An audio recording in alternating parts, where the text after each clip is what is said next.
All right, guys. So in this video, I wanted to go over my current squat programming that I've been using recently that allowed me to just PR my squat for the first time in about 10 months. Obviously, it's been a lot of troubleshooting sort of to get back to this level of strength, a little bit like a change in my split. Those of you guys who haven't seen the squat, this is what it looked like. So this was on 556 pounds, which is a 2.5 kilo PR.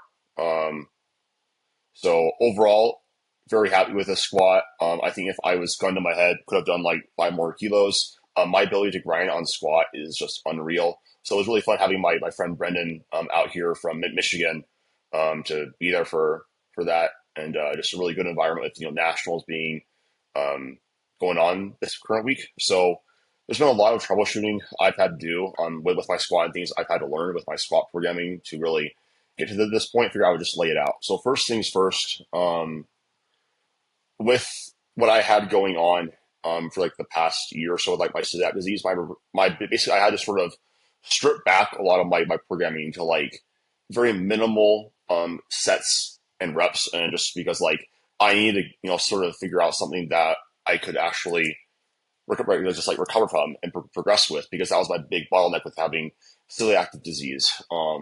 And we had to change. I had to change around like basically my split that I was doing with like my deadlift to also have my deadlift feel a little bit stronger, because I was kind of noticing that my primary deadlift day was starting, my primary squat day was starting to interfere too much with like my ability to fully express strength on my deadlift. But so I basically moved around having my squat programming be basically where what it used to look like was basically if I was to take this and see what this would sort of look like, is I would have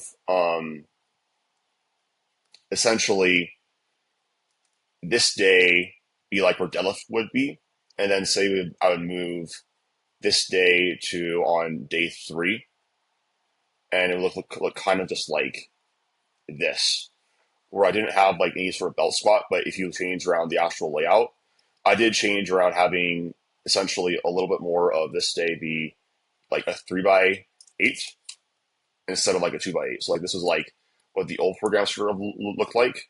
And I'll have basically on in the middle of the day on Wednesday. So this would be basically be like Monday. This would also be Friday. Middle of the week would be deadlift day on Wednesday. And then I'll have this day on Friday. Like I figured out that the reason why I started to add in this third squat day, sort of on like a day three, was because I realized that my squat responds best to being like primed. Like if my legs don't feel like big and full, I don't feel strong. I don't feel poppy on squat. So like this is just a very low volume day with 2 days of rest, just to help get me some blood flow and a squat pattern in, because belt squat is actually I can squat in a very similar manner as I can to my actual competition squat pattern. So that's why we put that in there. I also do my deadlifts before that. But a few things that I just noticed about myself, like I need more leg volume in general than most people do to make progress on my squat. A lot of my intensity comes from my accessories, so these down sets are honestly extremely easy. And then this middle of the week, like ascending set day, like this is just supposed to be like skill practice, and like I look at this as like a cap, like. And last block, like I was actually able to basically add 10, 20 pounds per week to my squats on this middle of the weekday, and like really knock it that much more of like an increase with my RPE, which is really, really, really good. As I start off light enough. So like this is more so just like skill practice, getting in some movements. And then hack squat is really good for me. It's just loading my quads and helping me get stronger that knees forward position, so I have less chance of shifting onto my posterior chain out the hole. Like that's always going to be my compensation pattern. That's just how I'm strongest.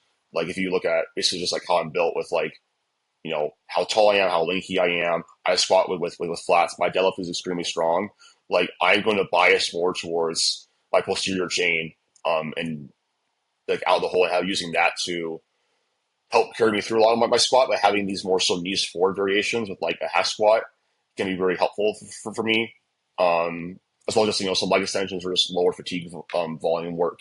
Also just basically training that last portion of knee extension with my basically you'll see lots of lifters on in powerlifting where like they'll be really good out of the hole, but then they'll have like very crappy lockouts, which usually shouldn't be like that.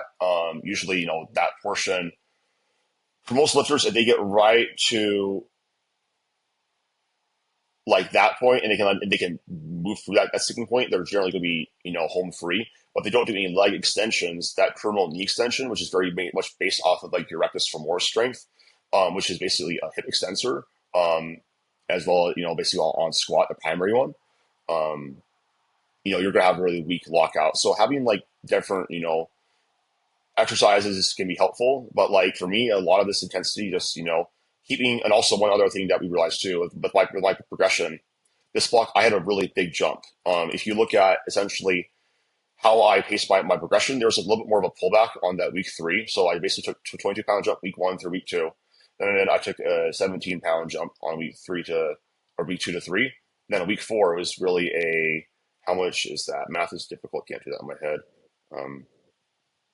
76 minus 518, like a 38-pound jump, and I felt basically about as strong on this as I did right here.